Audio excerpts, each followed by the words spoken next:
The Washington Post reports that the bigger home you have, the actually more unhappy you're going to be. We've been seeing this since the 70s, that home sizes have gotten bigger, but this most recent article finds that if you get a bigger home, you're actually going to be less happy, which I know that doesn't make sense, right? I mean, we believe, we're marketed to, that if I just have a little bit more acreage, a little bit more square foot, a little bit nicer stuff, then I'll be happy.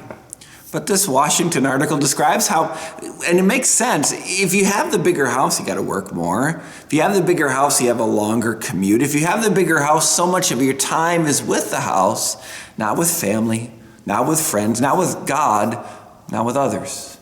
You sacrifice for something, but it doesn't give you what you wanted. No, we live in a world that bigger isn't always better. Instead, look to the scriptures for something bigger even than the biggest house. Psalm 19. The heavens tell about the glory of God. The expanse of the sky proclaim the work of his hands.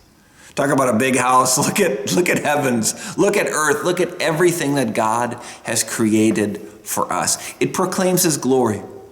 We, like little ants, we can scurry and rush and try to make stuff better, but when you look up to the heavens, when you look at the expanse that God has for us, it's so much bigger than me, so much more lasting than me. It won't get knocked down by a tornado. It won't be destroyed by an earthquake or a fire. No, God's creation lasts. God is bigger than me.